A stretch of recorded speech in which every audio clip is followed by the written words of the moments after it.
The carpenter of faith tore down the old walls to build hearts strong. The shepherd of the soul freed his flock to guide them along.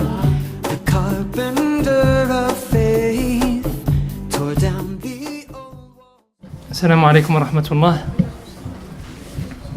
Donc, avant de commencer sur ce thème du trésor divin qui m'a été demandé de traiter, on remercie Allah subhanahu wa ta'ala qui nous permet de profiter de ce mois béni de Ramadan et qui passe très vite. On est déjà pratiquement à 15 jours. Donc, Inch'Allah, je me fais le rappel à moi-même et je vous le fais aussi à vous-même que chaque seconde qui passe de ce mois-là, on essaye de la consacrer le plus possible au Coran et à la proximité du Coran et à tout ce qui nous rappelle Dieu et nous permet d'être dans la proximité de Dieu, comme le fait d'être rassemblés aujourd'hui ensemble dans cette mosquée pour essayer de se rappeler de la parole d'Allah subhanahu wa ta'ala plutôt que d'être ailleurs, à oublier ou à se laisser oublier ou être pris par les tentations de ce monde-là, Inch'Allah.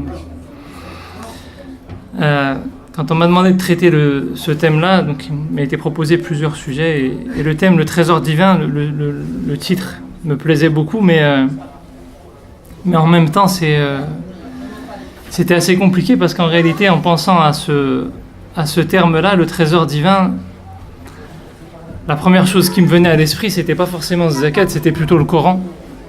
Et j'avais presque envie de vous faire une intervention sur le Coran. Et je me suis posé la question, comment est-ce qu'Allah subhanahu wa ta'ala parle de cette notion de trésor dans le Coran? Alors le trésor en lui-même, le Kenz, il est évoqué dans le Coran à plusieurs reprises, mais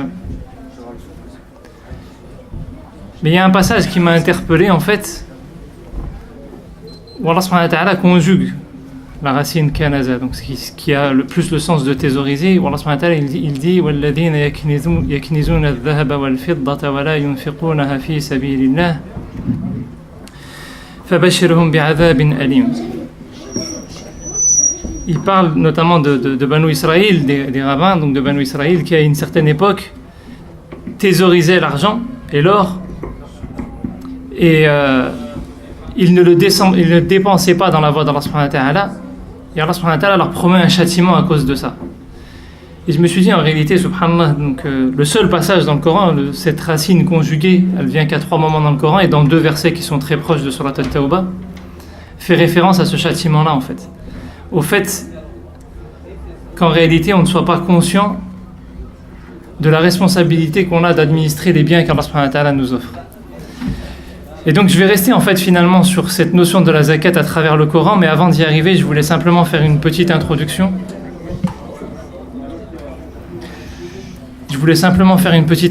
Inch'Allah, qui va nous amener à cette thématique en fait de la zakat à travers le Coran, puisque finalement j'ai trouvé une passerelle entre les deux à ce moment-là.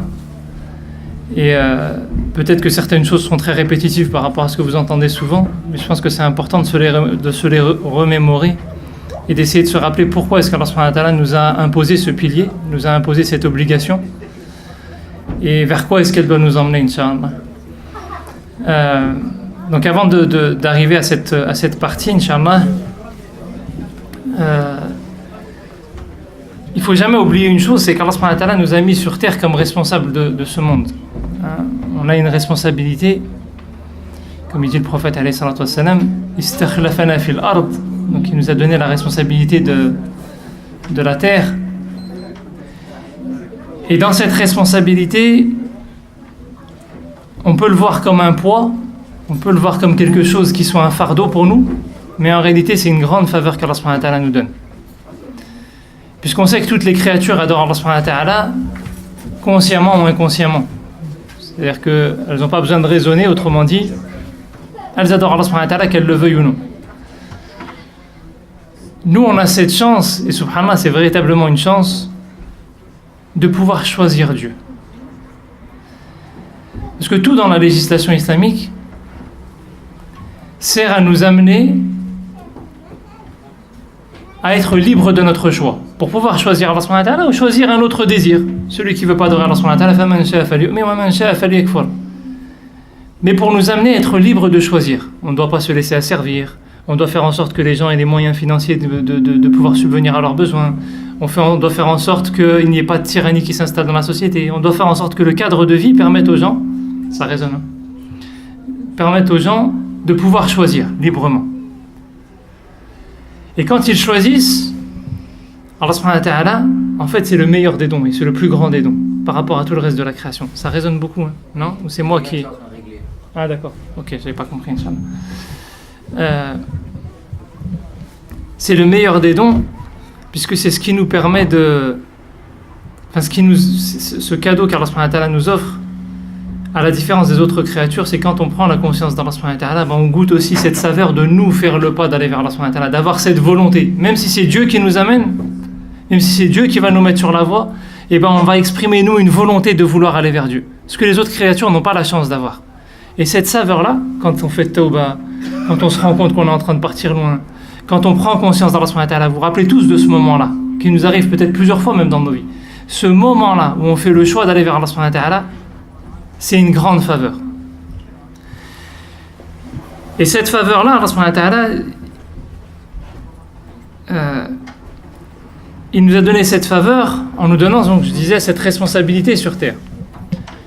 Et cette responsabilité, elle est surtout la responsabilité d'administrer ce monde, comme Allah subhanahu wa ta'ala dit وَلَقَدْ كَرَّمْنَا بَنِي آدَمَ وَحَمَلْنَاهُمْ فِي الْبَرِّ وَالْبَحْرِ وَرَزَقْنَاهُمْ مِنَ الطَّيِّبَاتِ وَفَضَّلْنَاهُمْ عَلَى كَثِيرٍ مِّمَّنْ خَلَقْنَا تَفْضِيلًا. Allah subhanahu wa ta'ala, il nous dit, Allah subhanahu wa ta'ala, il a favorisé le fils d'Adam et il l'a transporté sur les mers et sur terre, et il lui a accordé les plus grands des bienfaits, les plus saints des bienfaits plutôt, et il l'a favorisé à nombre de ses créatures. Et en fait, cette grande faveur qu'on a, elle doit nous amener à une chose importante. Je disais c'est choisir Allah subhanahu wa ta'ala, mais en réalité c'est un terme encore plus précis. Elle doit nous emmener à être reconnaissants envers Allah subhanahu wa ta'ala. Comme Allah subhanahu wa ta'ala dit فَكُلُوا مِمَّا رَزَقَكُمُ اللَّهُ حَلَالًا طَيِّبًا وَاشْكُرُوا لِلَّهِ إِن كُنتُمْ إِيَّاهُ تَعْبُدُونَ. Allah subhanahu wa ta'ala, donc, quand il nous parle de ses faveurs et des bienfaits qu'il nous a accordés et des dons qu'il nous a accordés, l'objectif fondamental de tout ça, c'est d'arriver à être reconnaissant envers Allah subhanahu wa ta'ala. Et la reconnaissance envers Allah subhanahu wa ta'ala, c'est savoir le remercier, mais avant de savoir le remercier, c'est savoir déjà voir ses signes. Voir qu'Allah subhanahu wa ta'ala, il nous parle chaque jour, qu'il nous parle chaque instant, dans tout ce qu'il nous donne, dans tous les bienfaits qu'il nous donne. Que ce soit les diplômes, que ce soit les enfants, que ce soit la maison, que ce soit l'argent, que ce soit les biens matériels, que ce soit tout ce qu'on veut. Tout ça ne reste que des signes d'Allah subhanahu wa ta'ala qu'il nous offre. Et savoir reconnaître que Dieu nous parle à travers tout ça, à travers le fait de pouvoir passer un moment à se rappeler de lui, à travers chacun de ses instants, à travers chacun de ses dons, c'est ne pas tomber dans le kufr. Comme Allah subhanahu wa ta'ala dit فَذْكُرُونِي أَذْكُرْكُمْ. Rappelez-vous de moi, je me rappellerai de vous. وَاشْكُرُوا لِي وَلَا تَكْفُرُونَ. Le contraire de shukr, c'est quoi?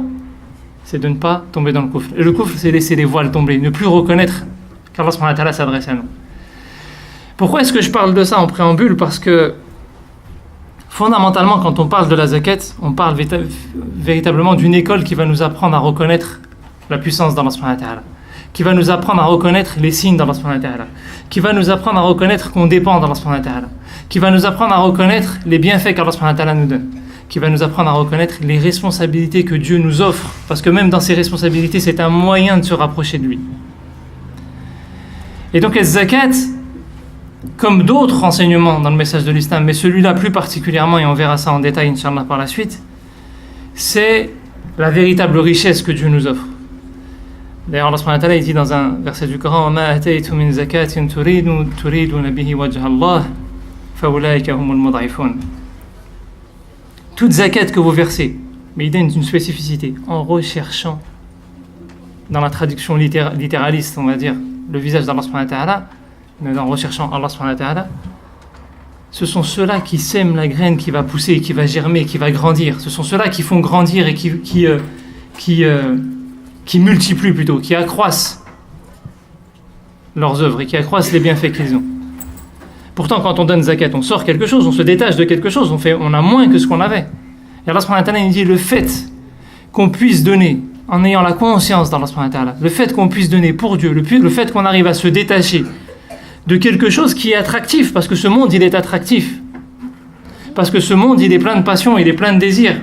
Et on est tous pris par certains aspects de ces désirs-là. Et le fait qu'on arrive à faire ce geste-là pour Dieu, uniquement pour Dieu, il n'y a pas autre chose. Surtout nous, à notre époque aujourd'hui, où on n'a pas un calife qui va venir nous dire « je te mets en prison si tu ne payes pas zakat ». Tu payes zakat ou là tu ne payes pas zakat, qui c'est qui va venir vérifier? Aujourd'hui, malheureusement, c'est la situation qu'on vit. Donc quand tu fais cet effort de verser ta zakat, tu es dans cette démarche véritablement pour Dieu. Et quand tu es dans cette démarche pour Dieu, c'est là que tu es en train de multiplier. Tu n'es pas en train de multiplier tes biens uniquement. Tu es en train de multiplier ta relation avec Allah subhanahu wa ta'ala. Tu es en train de multiplier ta place dans l'au-delà. Tu es en train de multiplier tes degrés dans la proximité avec Allah subhanahu wa ta'ala. Et dans la proximité avec Allah subhanahu wa ta'ala, aussi bien dans ce monde que dans l'au-delà. Donc je voulais introduire de cette manière-là parce que ça me paraissait important de rappeler en fait que finalement de rappeler cette dimension du rapport qu'on a au monde. Et je vais rentrer maintenant dans ce terme de la zakat à travers le Coran. Je vais rentrer dans ce terme de zakat à travers le Coran en deux grandes parties. La première partie, ce que je vous propose, c'est de nous arrêter un instant sur le terme zakat, quand il ne fait pas référence à la zakat elle-même. Parce que j'allais dire à l'argent, mais zakat c'est pas que l'argent, ça peut être celui qui a un troupeau de bétail, il doit payer une partie de son troupeau en zakat. Mais ça n'est pas comme disait la traduction que donnait Bénallah Louton, cet impôt social purificateur. Il peut arriver dans le Coran, il y a certains passages dans le Coran, Allah subhanahu wa ta'ala parle de zakat à 3 moments en particulier, j'en ai choisi un 4e, où c'est vraiment ce sens-là, mais je vous expliquerai pourquoi je fais référence à celui-là aussi en particulier. Car Allah subhanahu wa ta'ala utilise le mot zakat, mais sans qu'il fasse référence à cette notion-là. Et ensuite on viendra sur le terme zakat en lui-même, dans sa définition première qu'on connaît tous, vers quoi est-ce qu'il nous amène quand Allah subhanahu wa ta'ala nous en parle dans le Coran.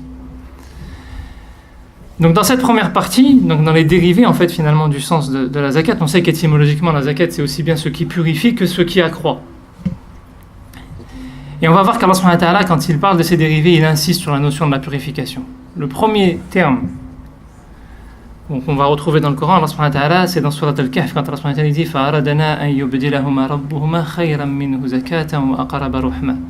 Quand Al-Khidr, il va tuer cet enfant, et quand il va expliquer à Moussa pourquoi est-ce qu'il a tué cet enfant, il lui dit en fait qu'il a tué cet enfant parce qu'il espérait que Dieu lui en donne un qui soit plus zakatan, d'accord, وَأَقْرَبَ رُحْمًا, et soit plus proche dans la miséricorde. Les commentateurs du Coran sur ce verset nous mettent en évidence une chose importante, c'est que, en fait, le comportement de cet enfant était un comportement qui tendait à la perversion et qui risquait d'égarer même ses parents. Et en fait, Allah subhanahu wa ta'ala, Al-Khidr plutôt, excusez-moi, il a ce souhait qu'à un moment donné, par la sagesse d'Allah subhanahu wa ta'ala, Allah subhanahu wa ta'ala puisse leur donner un enfant qui ait quoi, un comportement meilleur, un comportement plus sain. Donc on est dans une purification visible de nos actes. Le sens de ce zakat là, c'est une purification qui soit visible. Je vais revenir après sur le sens de ces 3 termes et vous expliquer pourquoi est-ce qu'il y a un lien fort finalement entre ces 3 enseignements-là par rapport au sens de la zakat. Le deuxième terme, le deuxième passage, donc dans Surat Maryam, Allah subhanahu wa ta'ala dit وَحَلَالًا مِنْ لَدُنَّ وَزَكَى وَكَانَ تَقِيًّا. Là, c'est véritablement la zakat au sens la purification intime, la purification de l'âme qui est visée à ce moment-là. Je passe rapidement.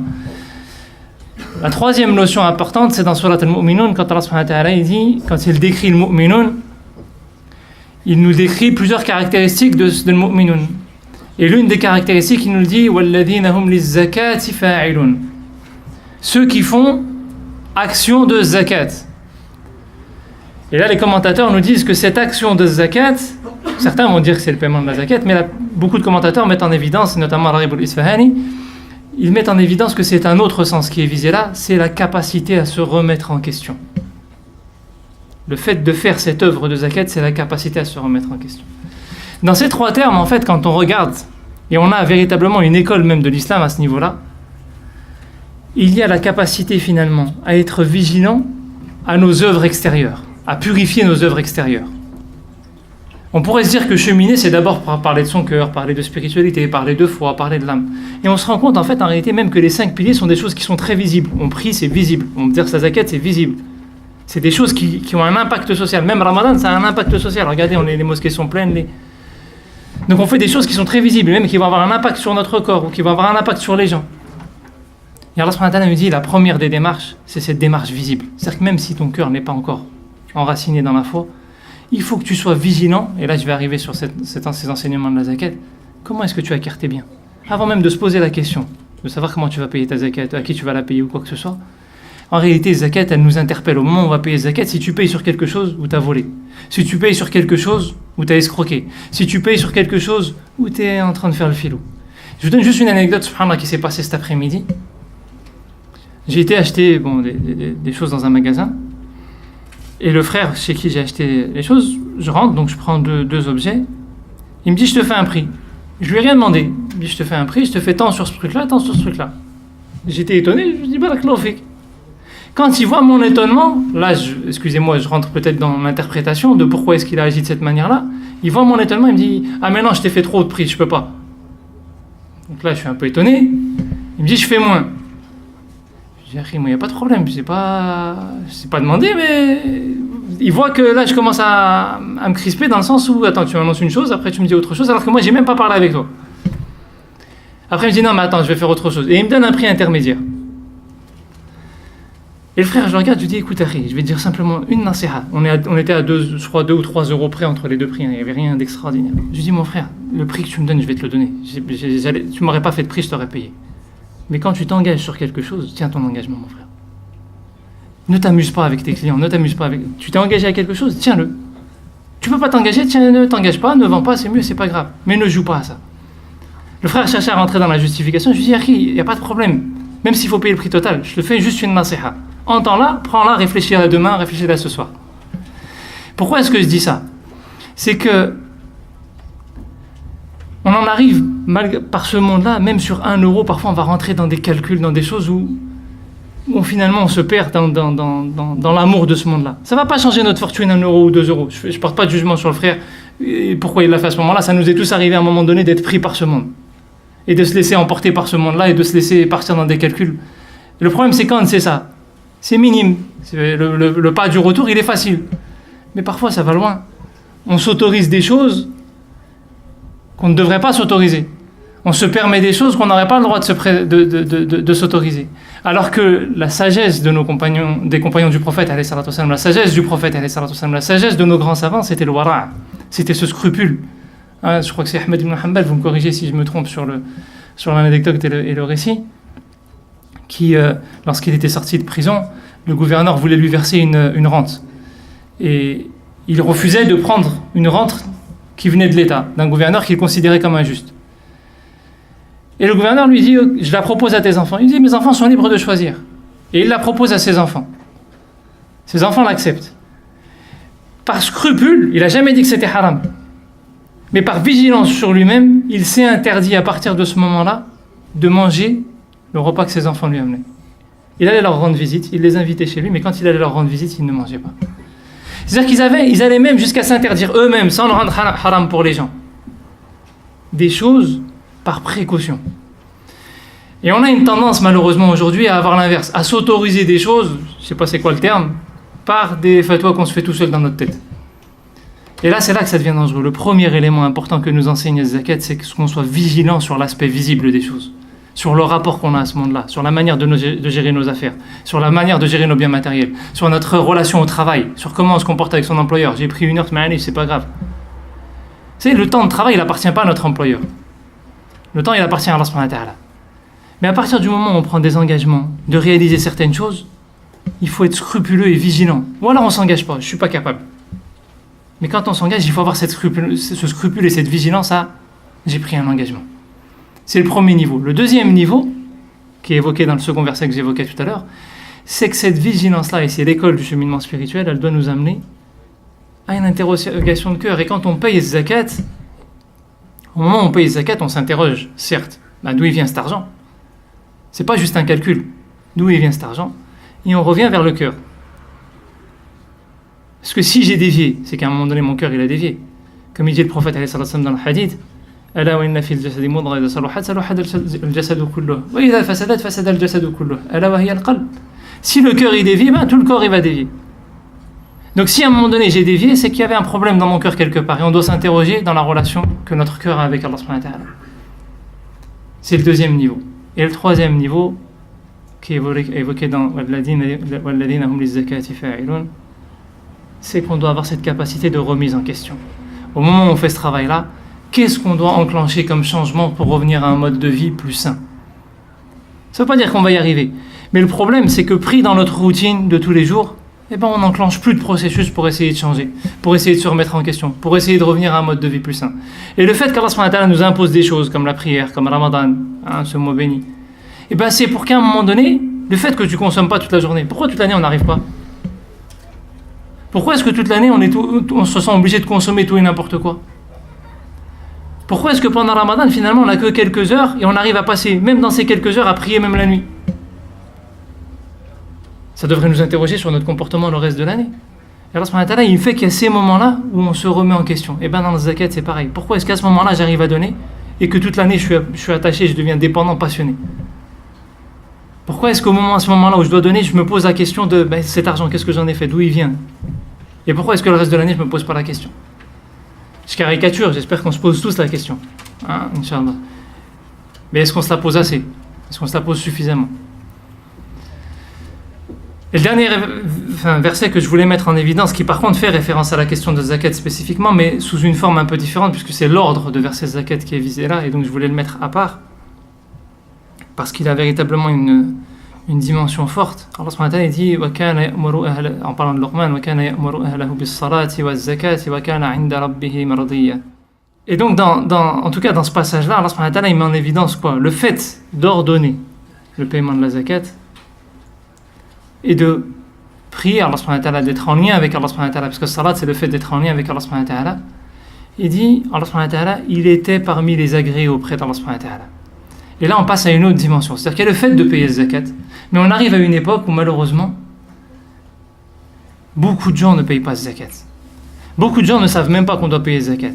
Beaucoup de gens savent qu'on doit payer le zakat, mais ils sont négligents par rapport à le zakat parce que Ramadan, tout le monde en parle.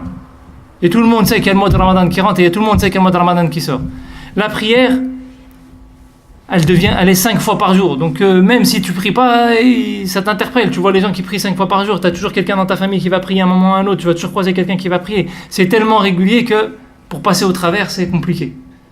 Mais zakat, vu que surtout maintenant il n'y a plus d'institution qui fait la collecte officiellement à un moment donné dans l'année, on peut traverser les années et se laisser dans notre insouciance de ne pas payer zakat. Et malheureusement, il y a beaucoup de gens qui sont dans cette insouciance-là. Et donc le fait de revenir et d'ordonner ce commandement-là, qui est important et qui est fondamental, et on verra en quoi justement dans les versets qui vont suivre, Allah subhanahu wa ta'ala il dit, c'est une des clés de l'agrément d'Allah subhanahu wa ta'ala. Et qui ne cherche pas l'agrément d'Allah subhanahu wa ta'ala? C'est-à-dire qu'Allah subhanahu wa ta'ala ne nous demande pas grand-chose en vérité pour pouvoir être parmi ceux qui l'agréent. Et le fait d'avoir le souci, mais que pas uniquement par rapport à soi, c'est là qu'il y a une vraie école même par rapport à zakat. Parce que zakat, on verse à d'autres. Mais là, Allah subhanahu wa ta'ala, il va plus loin. Il nous demande d'avoir le souci même de ceux qui ont la capacité de payer zakat. Qu'ils puissent payer leur zakat. Qu'ils se rappellent qu'ils payent leur zakat. Et cette mission de rappeler aux gens la zakat, et le fait de payer la zakat, et d'être soucieux de son engagement vis-à-vis d'Allah subhanahu wa ta'ala, Allah subhanahu wa ta'ala il dit c'est une des clés vers l'agrément d'Allah subhanahu wa ta'ala. Allah subhanahu wa ta'ala fasse qu'on soit parmi ceux qui l'agréent et qu'il soit parmi ceux qui sont scrupuleux dans leur relation au bien matériel et dans le rappel de ce pilier fondamental. On arrive donc sur les versets qui sont liés à zakat et il y a combien de catégories qui peuvent recevoir l'argent de zakat? 8. Et subhanallah, en étudiant les versets, alors c'est une étude que Dieu me pardonne si je me trompe, Inch'Allah, mais en étudiant les versets qui traitent de la question de zakat, subhanallah, je me suis rendu compte qu'il y avait 8 grands thèmes qui revenaient. J'ai pas choisi tous les versets qui traitent de zakat, puisque certains, en fait, finalement, abordent la même thématique. Mais on a 8 grands thèmes qui reviennent. Et ces 8 grands thèmes, en fait, finalement, ils sont capitaux dans le sens de notre présence sur Terre. Et dans le comment de gérer notre présence sur Terre. Ils répondent au pourquoi et au comment en réalité.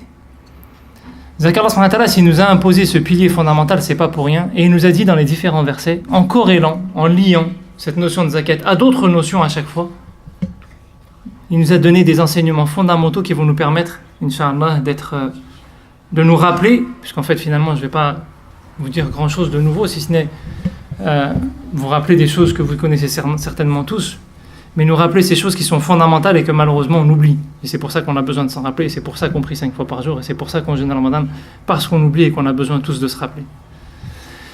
Le premier élément auquel la notion de zakat est reliée,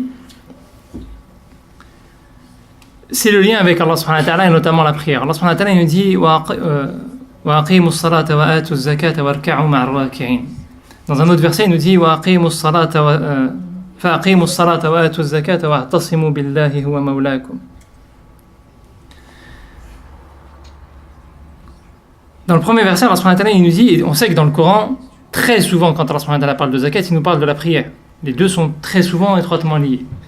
Mais là, il va même plus loin, il nous dit, et levez-vous pour la prière, donc soyez en lien avec Allah subhanahu wa ta'ala, établissez le lien avec Allah subhanahu wa ta'ala, et versez la zakat, et prosternez-vous avec ceux qui se prosternent. Et dans le deuxième verset que j'ai cité, Allah subhanahu wa ta'ala dit, et levez-vous pour la prière, faites le lien avec Allah subhanahu wa ta'ala, et versez la zakat, wa'tasimu billahi huwa mawlakum. Et attachez-vous à Allah subhanahu wa ta'ala, c'est lui votre allié, votre secoureur, votre propriétaire même, dans certaines traductions qui peuvent être données. En fait, on se rend compte, subhanallah, que dans ce moment où on paye la zakat, c'est aussi un moment où on rentre en lien avec Allah subhanahu wa ta'ala. Vous savez, quand on prie, chaque moment a une signification particulière. Quand on est debout, dans la station debout, ça a une signification particulière. Quand on est en prosternation, c'est une signification particulière. Quand on est en ruku', ça a une signification particulière. Dans le premier verset, il y a cette notion de ruku' qui est visée. Quelle est la signification du ruku' dans la prière?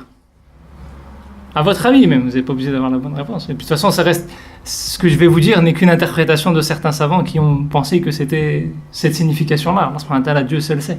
Il n'y a pas un hadith qui répond. Hein? C'est ça en ajoutant un mot en fait. C'est le fait qu'on dise à Allah subhanahu wa ta'ala qu'on l'accepte comme étant notre souverain. Pourquoi on ne fait pas de dua dans le ruku'? On ne fait que glorifier Allah subhanahu wa ta'ala. On met Allah subhanahu wa ta'ala au-dessus de toute chose. Quand on est debout, on s'adresse à Allah subhanahu wa ta'ala. Et Allah subhanahu wa ta'ala s'adresse à nous. Et dans le moment où il s'adresse à nous, il veut qu'on soit debout, qu'on soit dans une position honorable. Au moment où on se prosterne, le signe de l'inclinaison plutôt, c'est le signe de l'acceptation. On accepte Allah subhanahu wa ta'ala comme étant notre souverain. Et la prosternation, le fait de se relever, c'est, comme Al-Ghazali notamment dit, c'est le fait où on retourne vers Allah subhanahu wa ta'ala qui nous dit que lui a accepté notre acceptation. Sami Allahu liman hamida. Dieu a entendu celui qui l'a loué. Et la prosternation, c'est là où on va demander à Allah subhanahu wa ta'ala, on va dans la proximité avec Allah subhanahu wa ta'ala pour lui demander, puisque maintenant on l'a accepté comme étant notre souverain. Ce moment-là de l'acceptation est relié à cette notion de zakat. Pourquoi? Parce qu'au moment où toi où tu verses zakat, au moment où moi je verse zakat, au moment où on verse zakat, on est en train de dire à Allah subhanahu wa ta'ala, on l'accepte comme notre souverain. Parce qu'en réalité, aujourd'hui, rien ne nous l'impose. Vous allez me dire, mais dans les États islamiques, c'était imposé. À l'époque du prophète, c'était imposé. Mais regardez cette école du prophète, le prophète, les gens, une tribu un jour était venue le voir pour négocier avec lui. Ils voulaient se convertir à l'islam, mais ils n'étaient pas prêts à tout pratiquer. Dispense-nous de la prière, dispense-nous de ceci, dispense-nous de cela. La prière, il a refusé catégoriquement de négocier. Pourtant, la zakat, il a accepté. Parce qu'il savait que par la prière, ils allaient arriver à la zakat. Et qu'en réalité, la zakat, c'est une démarche d'acceptation. Ils avaient besoin d'être en prière parce que dans la prière, il fallait qu'ils entendent Allah subhanahu wa ta'ala. Et le fait d'entendre Allah subhanahu wa ta'ala allait les amener à l'acceptation. La zakat est une démarche où on accepte. Vous allez me dire, ouais, mais Abu Bakr a menacé de couper la tête de tous ceux qui ne paieraient pas la zakat. Je viendrai sur cet enseignement-là après, mais c'est pour une autre raison. C'est que là, on est dans la dimension collective du sens de la zakat. Et donc, au moment où on paye zakat, c'est qu'on est en train de dire à Allah subhanahu wa ta'ala qu'on l'accepte comme notre souverain et qu'on accepte en fait finalement que ces biens ne sont pas les nôtres. C'est-à-dire que ce n'est pas juste les 2,5% qu'on donne qui sont la part du pauvre, du nécessiteux, etc., etc., etc. C'est que tous les biens qu'on a ne sont pas à nous. Ils sont à Allah subhanahu wa ta'ala. Si on prend 2,5%, c'est parce que tous ces biens appartiennent à Allah subhanahu wa ta'ala. Et on accepte. Et on s'accroche à Allah subhanahu wa ta'ala à ce moment-là. Wa'tasamu billah. C'est lui notre propriétaire. Même nous, on ne s'appartient pas. C'est-à-dire que tout ça, ça ne nous appartient pas. Lillahi Rabbil Alamin la sharika lah. Donc Allah subhanahu wa ta'ala nous dit en réalité que la zakat c'est le fait d'accepter Allah subhanahu wa ta'ala comme étant notre créateur, notre propriétaire et celui qui nous pourvoit. Et ça en réalité au moment où on fait le calcul de la zakat et on s'apprête à payer la zakat, c'est le rappel fondamental qu'on devrait avoir à l'esprit. Parce que dans ce monde-là finalement tout est très relatif. Et je vous disais dans l'histoire d'Abou Bakr, il y a un enseignement, et je vais en parler, mais beaucoup de gens sont passés par des situations de pauvreté extrême, et puis se sont retrouvés dans des situations d'aisance par la suite, et inversement. C'est-à-dire qu'il n'y a rien de dur dans ce monde. On va tous mourir, mais au-delà de on va tous mourir, rien de dur. Il peut y avoir des situations de vie, où on vit des situations passionnelles, et puis après c'est des situations même de haine. C'est-à-dire que tout change. Les vents et les marées tournent et on fait qu'on... Et qu'est-ce qui est l'élément stabilisateur et l'élément qui équilibre tout ça et qui fait qu'on ne passe pas d'un extrême à un autre, puisque les extrêmes ne font pas partie de cette religion-là, c'est le fait de s'accrocher à Allah subhanahu wa ta'ala. Pourquoi est-ce qu'Abou Bakr a attaqué les tribus qui refusaient de payer zakat? Parce qu'on était passé à un autre stade. C'est pas simplement le fait de problème de refuser l'acceptation, de la problématique de l'acceptation. C'est qu'il tentait de définir une autre norme de vie que la norme définie par Allah subhanahu wa ta'ala et son prophète. Tant que le prophète alayhi salatu wassalam était vivant, il était l'ancrage. D'ailleurs, l'i'tisam billah, certains savants ils disent que c'est l'attachement à la communauté, d'autres disent que c'est l'attachement au prophète, d'autres disent que c'est l'attachement au Coran. Mais l'élément central pour beaucoup de commentateurs, c'est le prophète alayhi salatu wassalam. Mais quand le prophète alayhi salatu wassalam était vivant, si certains ne payaient pas ce zakat, de toute façon il y avait un ancrage tel par la présence du prophète alayhi salatu wassalam que la norme ne pouvait pas changer. On ne pouvait pas nous inventer autre chose. La norme c'était le prophète alayhi salatu wassalam. Avec la mort du prophète alayhi salatu wassalam, si certains décrétaient autre chose, on allait altérer la norme. Et c'est pour ça qu'Abou Bakr menace d'attaquer. Ça veut dire que zakat, en fait, c'est une école du lien avec Allah subhanahu wa ta'ala qui nous questionne sur nos normes de vie. Quelle est notre norme de vie? La question que je posais tout à l'heure, comment est-ce qu'on a acquis nos biens? Mais aussi, comment est-ce qu'on les a dépensés? Si je gagne un salaire qui me permettrait de payer zakat, et qu'à la fin je calcule mon nisab et j'ai pas le nisab, ou que j'ai le nisab mais à peine au-dessus, comment est-ce que je vis? Comment ça se fait que j'arrive pas à avoir autant de zakat? Allah subhanahu wa ta'ala, on a dit c'est lui notre propriétaire. Wa maulakum. C'est lui qui est propriétaire de nos biens. C'est lui qui nous a tout donné. D'accord. Mais s'il nous l'a donné, au départ, on a dit c'est un signe d'Allah subhanahu wa ta'ala. Donc il nous a donné des signes. Est-ce qu'on les a utilisés comme il voudrait qu'on les utilise? C'est-à-dire qu'au moment où on paye zakat, c'est toutes ces questions qui se soulèvent en même temps en réalité. C'est pas juste un calcul d'un montant dont on se débarrasse. Allez, c'est bon, j'évacue cette somme-là et je reviens à mes... Ou alors, alhamdoulilah, j'ai rien à payer. On est content d'avoir rien à payer. C'est toutes ces questions en fait qui doivent nous interpeller au moment où on fait le calcul de zakat. Mais pourquoi? C'est-à-dire que même celui qui sait qu'il n'a pas à payer zakat, il devrait faire le calcul de la zakat. Comment ça se fait qu'il ne paye pas zakat? Comment est-ce qu'il vit? Est-ce qu'il s'est donné les moyens d'arriver à une situation par rapport à tout ce qui s'est passé dans sa vie tout au long de l'année? Il aurait peut-être eu les opportunités de pouvoir s'enrichir et redistribuer et donner. Ou est-ce que non, alhamdoulilah, il a bien dépensé, il a donné?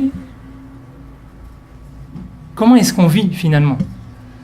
Cette question qu'on n'arrive plus à se poser parce que le rythme de nos vies fait qu'on court de plus en plus et on a du mal à se poser pour s'interroger sur comment est-ce qu'on entretient nos modes de vie par rapport à nos familles, par rapport à notre travail, par rapport à nos enfants, par rapport à notre argent, par rapport à tout finalement, qui ne sont que des moyens qui devraient nous ramener à la centralité de notre relation avec Allah subhanahu wa ta'ala. Et si on ne s'interroge pas sur ça au moment où on paye zakat, on passe à côté de l'essentiel. Parce que c'est s'interroger sur notre relation avec Allah subhanahu wa ta'ala que de s'interroger sur notre norme de vie. Et le deuxième enseignement important, justement, il est étroitement corrélé à ça. Puisque je disais, à l'époque du prophète, alayhi salatu wassalam, c'était lui la norme. Le prophète, alayhi salatu wassalam, étant parti, tous ces piliers-là, ils ont une importance encore plus cruciale. On ne va pas se contenter que de la prière comme il l'avait autorisé exceptionnellement. Ça restait une exception, mais qui donne des enseignements malgré tout. Le deuxième verset, donc, Allah subhanahu wa ta'ala fait référence au prophète lorsqu'il ordonne au prophète alayhi salatu wassalam, khudh min amwalihim sadaqatan tutahhiruhum biha wa tuzakkihim بها وصل عليهم إن صلاتك كان سكن لهم إن صلاتك سكن لهم. Allah subhanahu wa ta'ala il nous dit et prends de leurs biens sadaqatan, il n'utilise pas le mot zakat, d'accord, une sadaqa. C'est-à-dire qu'il y a une dimension de la volonté qui s'exprime à travers le mot sadaqa. Il faut qu'on ait envie de le faire presque à la limite. Certes tu vas prendre leurs biens mais il faut qu'eux ils aient cette volonté de donner aussi. Sadaqatan tutahhiruhum biha, parce que quelle est la purification si on n'a pas envie de le faire? Par lesquels tu vas les purifier leurs biens. Selon certains commentateurs, c'est la purification des biens et la purification des cœurs, parce qu'on va tous des petits moments de travers dans la manière d'acquérir nos biens. On a tous des petites fautes, ou plus grandes, ou moyennes. Il y en a certaines qui se corrigent que par le fait de restituer, ou rembourser, et puis il y en a certaines des petites où on ne s'en rend même pas compte. Et bien, zakat, elle vient purifier tout ça. Wa tuzakkihim biha, ça va purifier aussi nos cœurs, parce qu'à chaque fois qu'on fait une faute, c'est aussi une tâche qui s'installe dans nos cœurs. Wa salli alayhim. Et Allah subhanahu wa ta'ala a relié une chose fondamentale. Et prie sur eux, et entretient le lien avec eux. Inna salataka sakanun lahum. Parce que ta prière est une quiétude pour eux. C'est-à-dire que ce que je disais dans le premier élément, c'est qu'on a besoin de s'interroger sur la manière dont on gère nos vies au moment où on paye zakat. Mais dans cette interrogation-là, ça peut provoquer beaucoup de douleur dans nos cœurs, parce qu'on va se rendre compte peut-être qu'on est passé au travers de beaucoup de choses, qu'on a été négligent sur beaucoup de choses, qu'on a été peut-être indiscipliné, qu'on a transgressé, qu'on s'est autorisé des choses qu'on n'aurait peut-être pas dû s'autoriser, qu'on a été dépensier à outrance, ou qu'on a été avare à outrance, ou qu'on a été ceci, ou qu'on a été cela, peu importe. Ça peut soulever des frustrations ou des brûlures à l'intérieur, qui ne sont pas mauvaises. Ça brûle, c'est bien. D'ailleurs, Ramadan, étymologiquement, c'est ce qui rôtit, c'est ce qui brûle. On a besoin de brûler un peu de temps en temps pour assainir. La purification, ça passe aussi par ça. Mais si on reste que dans cet état-là, on va fondre. Donc on a besoin à ce moment-là aussi de retrouver une forme de quiétude, de trouver une forme de sérénité. Et au moment où on paye zakat, en réalité, il ne faut jamais oublier une chose. C'est que dans l'amour qu'on entretient avec le prophète, on a tous envie de rêver du prophète, on a tous envie d'être à Médine en train de saluer le prophète, on a tous envie, on aurait tous rêvé d'être parmi les compagnons pour même une seconde d'être avec le prophète, on a tous le rêve d'être auprès du bassin, auprès du prophète, donc on a tous ce rêve d'avoir une démarche à l'égard du prophète, et là Allah subhanahu wa ta'ala dit au moment où tu payes zakat, c'est le prophète qui vient vers toi. C'est le prophète qui entretient ce lien avec toi. Sans même que tu t'en rendes compte, au moment où toi tu te poses toutes ces questions, il y a toutes ces crispations qui naissent, il y a toutes ces frustrations, où tu es dans cette démarche de remise en question qui est saine, mais pour qu'elle soit totalement saine, il faut qu'il y ait une quiétude qui vienne. Sinon tu vas dévier dans cette remise en question-là. Et bien cette quiétude, c'est le prophète lui-même qui vient à toi. Allah subhanahu wa ta'ala lui ordonne de venir à nous. Il y a la prière du prophète qui vient sur nous à ce moment-là. Si tant est qu'on est réellement dans cette démarche-là, qu'au moment où on paye cette zakat, on est dans cette vigilance, on est dans ce souci, on est dans cette démarche, et bien Allah subhanahu wa ta'ala nous offre le lien avec le prophète qu'on espère tous finalement. Et bien à ce moment-là, c'est lui qui vient à nous. Il y a cette quiétude qui vient sur nous. Encore faut-il en être conscient et ne pas faire ce geste de zakat de manière négligente ou même ne pas la faire. C'est-à-dire que c'est un moment important. D'ailleurs, c'est pourquoi est-ce que les savants nous conseillent, pour ceux qui ne vivent pas forcément, enfin pour nous tout simplement d'ailleurs, qui n'avons pas une autorité qui va collecter zakat, de choisir des moments. Le premier Muharram, c'est un moment important, c'est l'année, c'est le calendrier, il y a le Hijra qui s'est passé, ou pendant Ramadan, c'est des moments où il y a quelque chose d'important qui se passe. C'est des moments où on doit s'asseoir, c'est des moments où on doit se poser. C'est des moments où on doit revenir à une certaine centralité, qui favorise le fait de ressentir aussi toutes ces saveurs-là qu'Allah subhanahu wa ta'ala nous offre. C'est pas un moment où on donne et puis on passe à autre chose. Le troisième enseignement important, Et on voit qu'en fait, finalement, dans les premiers enseignements, c'est des clés qui nous relient au pilier de la foi, en fait. Dans ce pilier qui est très visible, le fait de donner zakat, qui est un des 5 piliers de l'islam. Allah subhanahu wa ta'ala nous relie à son prophète, alayhi salatu wassalam, et il nous relie à l'au-delà. وأقيموا الصلاة وآتوا الزكاة وما تقدموا لأنفسكم من خير تجدوه عند الله هو خيرا وأعظم أجرا. Allah subhanahu wa ta'ala nous dit que quand on se lève pour la prière et quand on est en lien avec Allah subhanahu wa ta'ala et quand on verse zakat, finalement il y a quelque chose d'important qui se produit. Il nous dit tout ce que vous avancez comme bien pour Allah subhanahu wa ta'ala, vous le retrouverez auprès d'Allah subhanahu wa ta'ala. C'est-à-dire qu'en fait, c'est une école, je vais parler du détachement après, mais c'est pas uniquement le détachement par rapport à ce monde, c'est le rappel du monde de l'invisible. On vit dans un monde où le monde visible nous obstrue.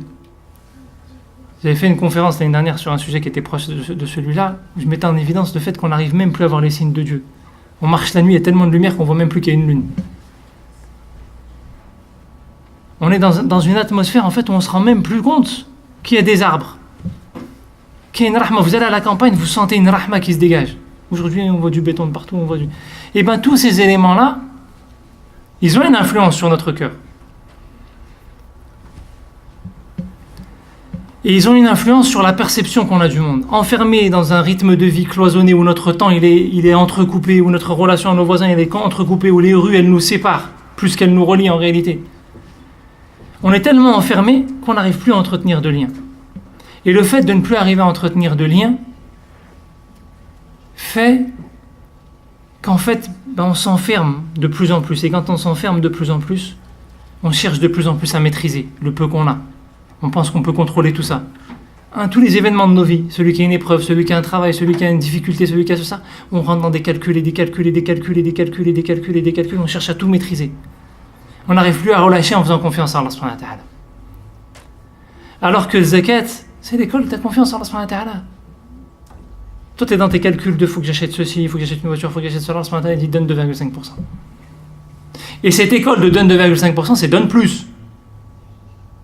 Comme quand on fait les 5 prières, c'est pas juste les 5 prières, c'est une école de apprendre à prier plus de prières, apprendre à prier le nawafil, apprendre à prier. Surtout pendant le mois de Ramadan, comme le prophète il était plus généreux que le vent qui souffle. Donc c'est une école qui nous apprend à donne. Ne t'enferme pas, cherche pas à maîtriser, cherche pas à tout contrôler.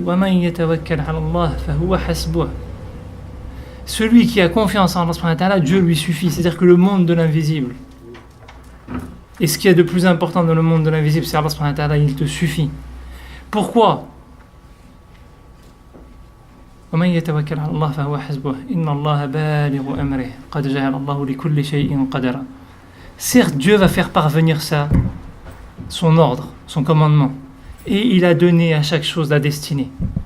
Mais la destinée au sens al-qadra là, c'est à chaque chose à juste mesure. C'est-à-dire qu'en fait, Allah subhanahu wa ta'ala est en train de nous dire, au lieu de regarder les éléments visibles que vous avez devant vous, rappelez-vous qu'il y a Dieu derrière chaque chose que vous avez. Et que dans chaque chose que Dieu vous donne, ou que Dieu vous refuse, parce que parfois on veut plus, en réalité tu as la juste mesure pour accomplir ta mission. Mais est-ce qu'on se pose la question, par rapport à tout ce qui se passe dans nos vies, ce que Dieu nous a donné, ce que Dieu nous a refusé, pourquoi est-ce que Dieu m'a donné cette juste mesure et quel rôle j'ai à jouer par rapport à cette juste mesure ? Plutôt que de s'enfermer dans des calculs et des calculs et des calculs. Je ne dis pas qu'il ne faut pas raisonner sur comment on gère nos vies, etc.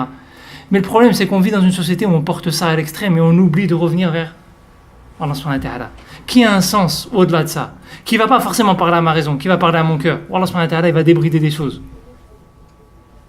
Les deux sont fondamentaux. Je ne dis pas qu'il faut un et pas l'autre. Les deux sont fondamentaux. Mais le problème, c'est qu'on vit dans une société où il n'y a que l'un, il n'y a que la raison qui est importante. Le cœur a disparu. Et le cœur est une intelligence. Et zakat, Allah subhanahu wa ta'ala, il nous dit que c'est l'école aussi qui nous apprend qu'il y a un monde invisible. Que tu t'enrichis, tu ne sais même pas comment. Des fois, tu es dans des situations, tu ne sais pas comment tu vas sortir de cette situation, et Allah subhanahu wa ta'ala, un claquement. Tu ne sais pas comment la solution elle est venue. Je ne parle pas que par rapport au bien matériel. On a tous vécu des situations comme ça. Tu es dans une impasse, et Allah subhanahu wa ta'ala, il te donne une solution. Comment ? Allah subhanahu wa ta'ala, il détient tous les secrets. Et des fois, tu es en train de t'enfermer, de calculer, de chercher, tu prends ce que tu maîtrises, et ça passe pas. Allah subhanahu wa ta'ala, il te dit non, ça passera pas. Et là, c'est vraiment au moment où tu payes zakat, te rappeler de attends, par rapport à tous mes problèmes, est-ce que je me rappelle en fait finalement que tout ça, ça appartient à Allah subhanahu wa ta'ala? Que c'est Allah subhanahu wa ta'ala qui sait pourquoi je suis dans cette situation-là, et qu'il y a des enseignements dans cette situation-là, qu'il faut déjà que j'apprenne à me satisfaire de ça, pour assumer mes responsabilités avec ce que j'ai là, et que j'agisse en conséquence, au lieu de continuer à m'enfermer. Donc, la zakat, c'est aussi cette école qui nous rappelle qu'il y a un monde invisible. Le quatrième enseignement, qui résume, j'allais dire, ces trois premiers enseignements, c'est que la zakat, c'est l'école de l'engagement vis-à-vis d'Allah subhanahu wa ta'ala. J'en ai parlé au départ, mais Allah subhanahu wa ta'ala nous dit wa aqama as-salata wa ata az-zakata wal mawfuna bi'ahdihim idha 'ahadu. Allah subhanahu wa ta'ala, donc il nous dit, il relie la question de zakat dans ce passage de Surat al-Baqarah où il décrit qui sont al-muttaqin, puisqu'à la fin il nous dit que, à la fin du verset il nous dit que ce sont les muttaqin qui sont pris en référence à ce moment-là, donc qui ont cette capacité à croire au signe de l'invisible, qui ont la capacité à donner, hein, qui ont la capacité d'être en lien avec Allah subhanahu wa ta'ala, et il revient, c'est un verset qui est cyclique, et il revient par la suite sur les mêmes enseignements. Et dans ces mêmes enseignements, il le traduit là différemment en nous disant, ce sont ceux, donc la capacité à donner. Le verset auquel je fais référence, c'est il est un peu long, donc je ne vais pas aller jusqu'à la fin du verset, je m'arrête juste sur ce passage-là. Dans ce verset cyclique, il faut me dire au niveau du temps, parce que je ne sais pas du tout où j'en suis ici. Avec les questions. D'accord, donc je vais accélérer un petit peu, Inch'Allah, pour qu'on puisse avoir du temps sur les questions, excusez-moi. Dans ce verset cyclique, l'engagement qu'on a pris, il est relié à quoi? Au fait de donner aux autres.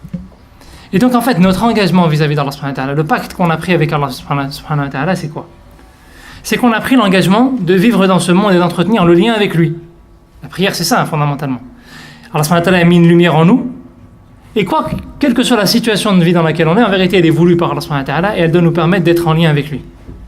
On n'a pas d'excuse par rapport à ça. Toute épreuve n'est qu'un moyen de revenir vers Allah subhanahu wa ta'ala. On doit rester en lien avec Allah subhanahu wa ta'ala. Mais ce lien avec Allah subhanahu wa ta'ala, il se traduit par notre capacité à être en lien avec sa création.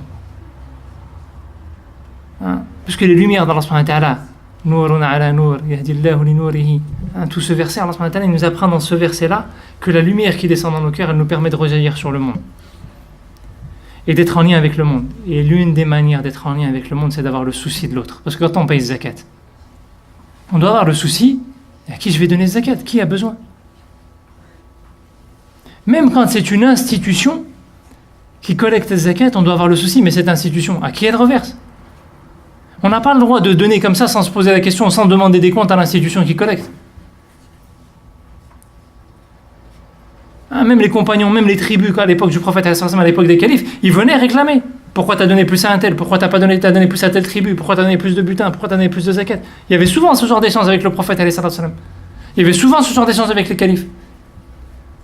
On doit avoir ce souci-là de l'autre. Qui est dans la difficulté? Qui n'est pas dans la difficulté? Qui a besoin? Qui n'a pas besoin? Dans une société finalement où on vit de manière de plus en plus individualisée, la zakat, elle nous oblige à retrouver un lien avec les autres. Elle nous oblige à nous préoccuper de savoir comment est-ce qu'on peut recréer du lien avec les autres. Comment est-ce qu'on peut avoir le souci de l'autre. Même si je paye à une institution et que je sais que mon voisin il est dans la difficulté, au moment où je vais payer à l'institution, je leur dis, mon voisin, je pense qu'il ne va pas oser venir vous le dire, mais il a besoin. Et plutôt que moi, je lui donne directement et que je le mette mal à l'aise parce que je vis avec lui, je vous le donne à vous et vous allez lui donner. Il ne sera pas mal à l'aise comme ça. Il y a une grande sagesse dans la question des zakat.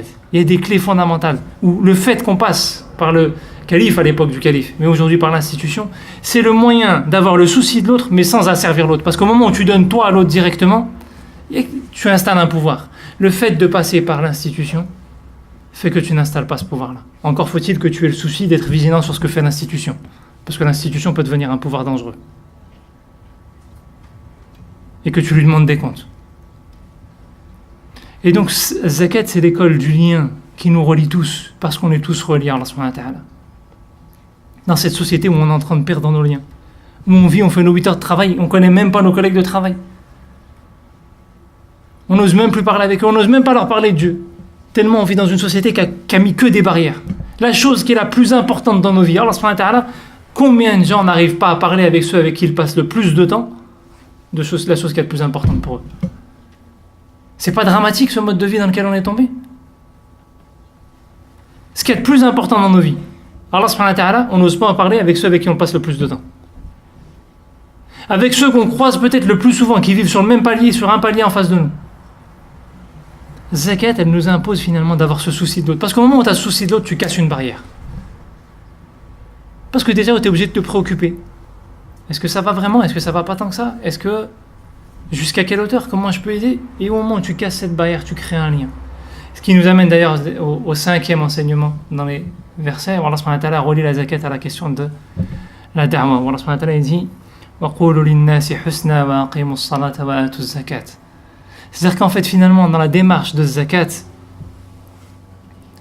il y a ce souci de l'autre qui nous amène à nous préoccuper. Même si zakat, on la verse à des musulmans, vous allez me dire. Mais le fait de chercher nous impose de nous poser des questions. Il y a peut-être des gens dans notre voisinage, on ne sait même pas s'ils prient pas, je parle parmi les musulmans. Il y a des gens peut-être dans notre voisinage, ils s'intéressent à l'islam, ils n'osent pas poser la question, et nous on s'en préoccupe même pas. Peut-être ils font partie de nous la fatigue. Donc ça nous oblige d'avoir ce souci-là. Allah subhanahu wa ta'ala, quand il dit وَقُولُوا لِلنَّاسِ حُسْنًا, il ne dit pas forcément parler de Dieu. Et dites aux gens des paroles de bien.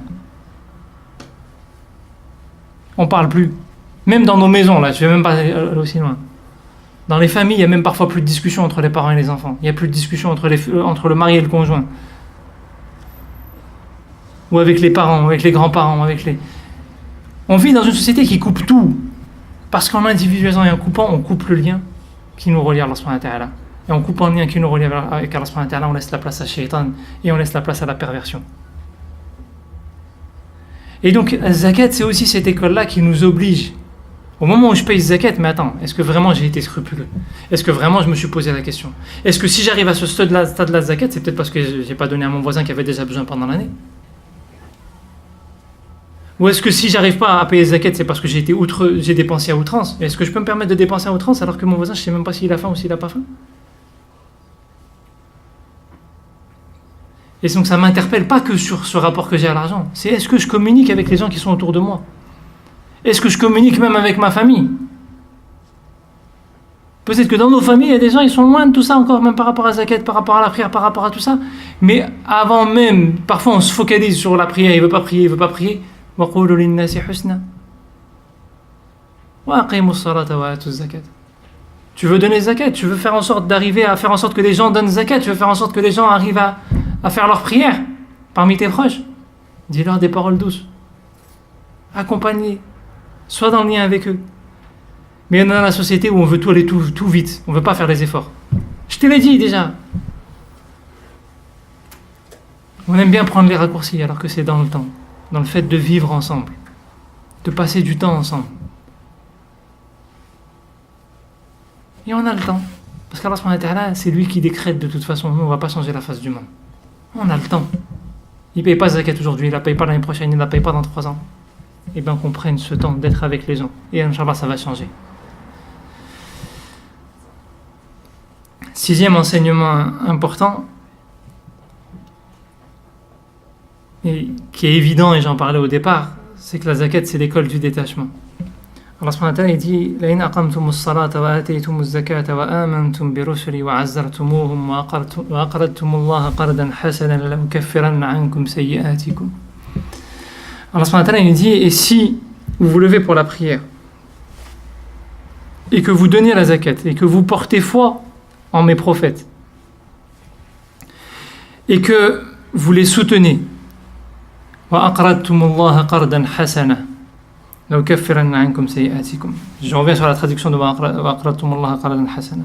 Nous vous pardonnerons vos fautes. Nous enfouirons vos fautes. Qarada, ça veut dire quoi en langue arabe? Hein? Prêter. Est-ce qu'Allah subhanahu wa ta'ala, il a besoin qu'on lui prête? Il n'y a pas besoin. On vient de dire depuis le début qu'il est propriétaire et chacun d'entre nous le sait ici. Le plus petit d'entre nous, il sait qu'Allah subhanahu wa ta'ala a tout et qu'il possède tout. On n'a rien à lui prêter. Qarada, dans la sens étymologique, à la racine du mot, c'est arriver à la capacité à s'extirper, à se détacher d'une chose. On peut prêter parce qu'on arrive à se détacher. C'est pas si important que ça, on le prête. Vous savez que le prêt en islam, ça n'est pas un mécanisme économique. On ne l'étudie pas quand on fait le droit autour des questions économiques. Le prêt est un acte de charité. On l'étudie dans la thématique des œuvres de charité. Aujourd'hui, le prêt, c'est devenu un outil économique. C'est devenu l'outil économique par excellence. Alors qu'en islam, c'est pas du tout ça. C'est un acte de charité. Quand tu prêtes, c'est comme si tu donnais en un peu moins. C'est que tu sois capable de te détacher. Et en réalité, zakat, c'est vraiment cette école-là. S'il y a un élément qui est important dans tous ceux que j'ai cités tout à l'heure, enfin tous sont très importants en réalité, c'est pas vrai, mais qu'on a tous, donc, c'est notre capacité à nous détacher de tout ce qu'on possède en fait finalement. Parce que le grand piège dans lequel on vit dans ce monde-là, c'est qu'on bâtit des familles, qu'on achète des biens, qu'on a un certain confort de vie, qu'on a un travail, qu'on a des enfants, qu'on a... Allah subhanahu wa ta'ala, il va même jusqu'à nous dire Al-mal wal-banouna zinatul hayatid dunya. Même les enfants, c'est la parure de ce monde-là. Méfiez-vous, il n'y a qu'Allah subhanahu wa ta'ala qui compte. Tout ce qu'Allah subhanahu wa ta'ala nous donne n'est qu'un moyen d'entretenir le lien avec lui. Ça n'est qu'un moyen. Il est bien pareil. Et donc en réalité, au moment où on verse cette zakat, on verse ces 2,5%, c'est à ce moment-là qu'on doit se poser la question, mais est-ce que je ne suis pas passionné par tout ce que je possède? Est-ce que je ne suis pas dans mes calculs obnubilés, il faut que je devienne propriétaire? Je ne suis pas obnubilé par mes vacances, qu'il faut que je parte chaque année? Je ne suis pas obnubilé par le fait que il faut que j'ai mon projet, que j'ai mon plan de carrière et que je sois promu, que je ne suis pas obnubilé par ceci, par cela, ou que mon fils il ait tel diplôme, ou que... On est obnubilé par plein de calculs. Et comme je disais à un frère un jour, avoir des convictions, c'est bien. Mais il faut se méfier de ces convictions, parce qu'il n'y a qu'une conviction de laquelle on ne doit jamais déroger. C'est Allah subhanahu wa ta'ala. Toutes les autres convictions, elles peuvent être relativisées. Et ça, c'est important de l'avoir à l'esprit au moment où on paye zakat, parce que zakat, c'est vraiment cette école du détachement par rapport à tout. Quand on sait que les compagnons ils étaient capables de partir, là je parle même pas de l'argent, de partir 6 mois au djihad et laisser leur famille. C'est-à-dire que c'est des vraies questions qu'on doit se poser. Quel rapport on a à ce mode de vie dans lequel on est tombé dans des routines, dans lesquelles on est... Au moment où on paye zakat, c'est l'école du détachement. C'est l'école, je suis capable de me détacher pour Dieu. Vraiment, je suis capable de me détacher? Ou c'est juste parce que c'est 2,5% que Dieu il a été généreux qu'il n'a pas mis la barre trop haute? Vraiment, je suis capable de me détacher? À ce moment-là, on doit se poser cette question. De quoi je suis capable de me détacher? Allez, on va commencer à énumérer. Et on va commencer à poser des questions. Je peux donner un peu plus que 2,5%? Parce qu'en vérité, je sais qu'il y en a qui ont besoin. Je sais que je pourrais donner un peu plus et que ça aiderait certaines personnes. Parce qu'en donnant que 2,5%, je ne le sors pas de la misère. Si je donnais 10%, peut-être que là, lui là, je lui donne 10%, je vais le sortir de la misère. Si Dieu a fait que j'ai cet argent-là, peut-être qu'en donnant ces 10%, je le sors de la misère. C'est pas ma responsabilité à moi? Est-ce que je suis pas attaché là, si j'arrive pas à les donner? Allez, on parle pas des biens. On parle de notre mode de vie. Je sais que dans mon mode de vie, je suis enfermé dans un truc où... Mais j'ai mon salaire qui tombe tous les mois, j'ai ceci qui tombe tous les mois, Mais pour le bien de mes enfants, si je vivais un peu plus détaché dans un endroit où il y a plus de nature, il y a plus de campagne, il y a plus de ceci, il y a plus de cela, est-ce que je suis pas enfermé? Qu'est-ce que je dois changer pour pouvoir arriver? Ces questions, elles sont importantes, même si on n'arrive pas à changer. La question, elle est plus importante que le changement. Parce que la question, elle est le premier pas vers le changement. Et petit à petit, quand on se pose la question et qu'on ne fuit pas la question, ben petit à petit, on va arriver peut-être à faire 1 changement, 2 changements, 3 changements. Et au bout de quelques années, on se reconnaîtra même plus par la grâce d'Allah subhanahu wa ta'ala. On verra les vrais changements. Mais quand on fuit la question parce qu'elle fait mal, cette question-là, et qu'on ne veut pas se détacher, on ne veut pas faire ce premier pas, moi je sais que 10% c'est très... Ben, je vais donner 3% au moins cette année-là. Mais je prends ce cap-là.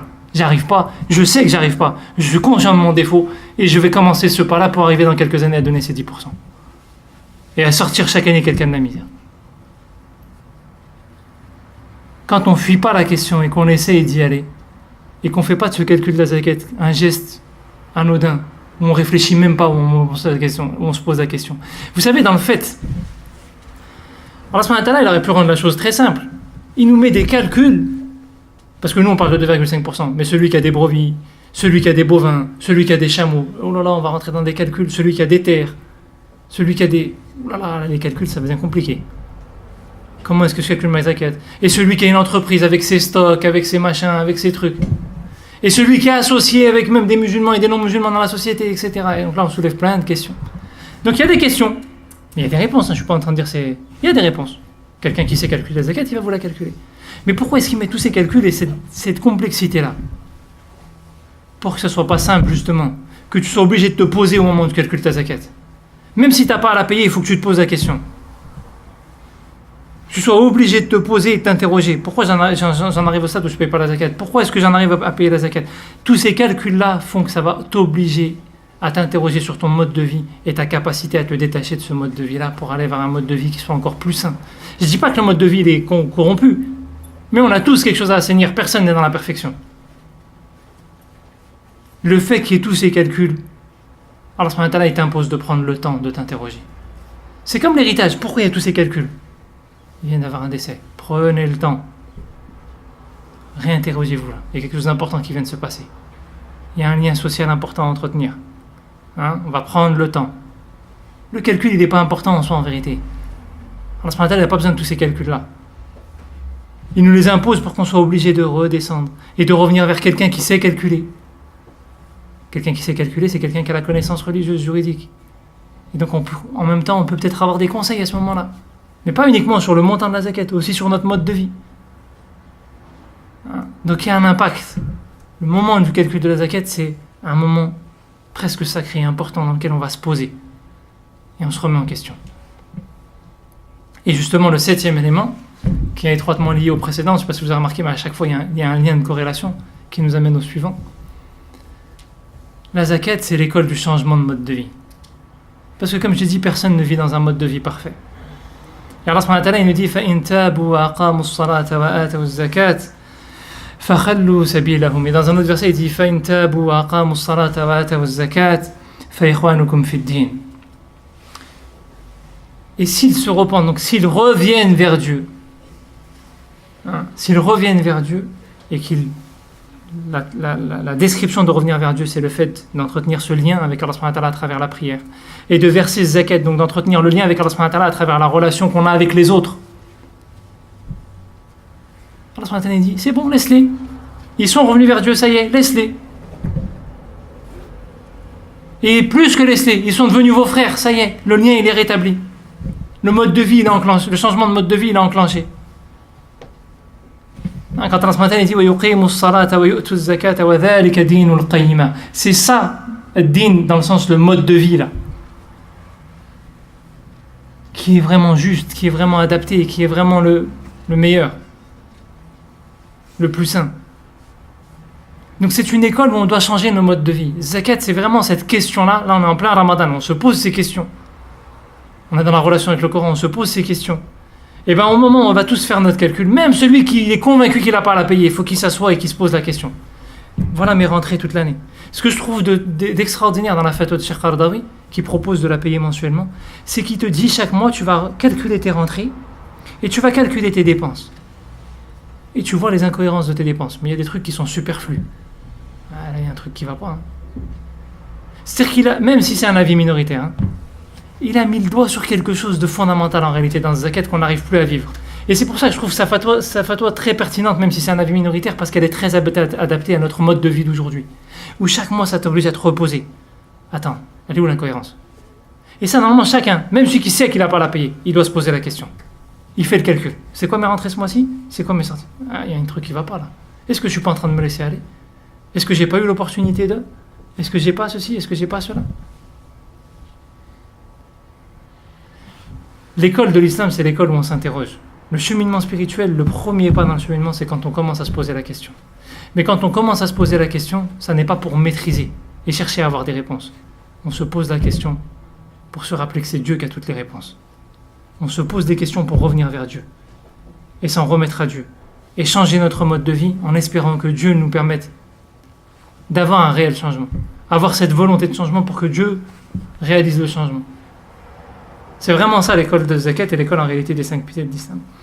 Et le dernier élément qui résume en fait finalement tout ça, Zakat c'est l'école en même temps de la conscience et de la miséricorde d'Allah subhanahu wa ta'ala. Parce que finalement quand on parle de tout ça, on parle que de taqwa, de cette conscience d'Allah subhanahu wa ta'ala. Allah subhanahu wa ta'ala dit wa rahmati wasi'at kulla shay فسأكتبها للذين يتقون ويؤتون الزكاة والذين هم بآياتنا يؤمنون. Et ma miséricorde a englobé toute chose.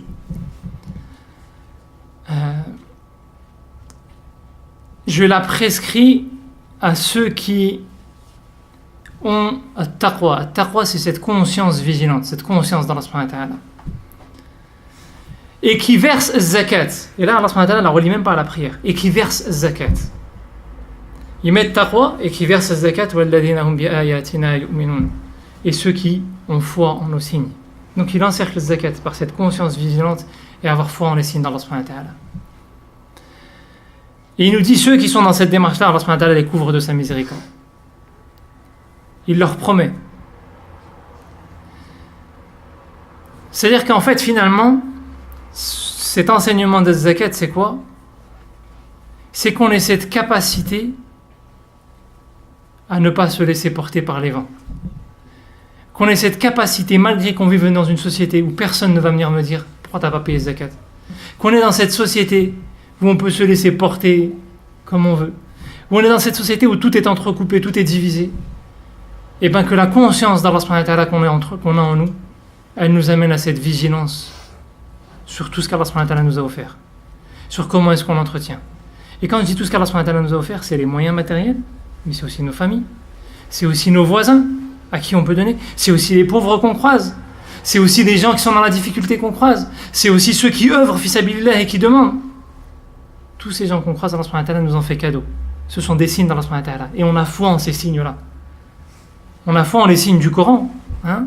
Et on a foi en les signes qu'Allah subhanahu wa ta'ala ne met rien sur nos routes par hasard. Et bien parce qu'on a foi en ça.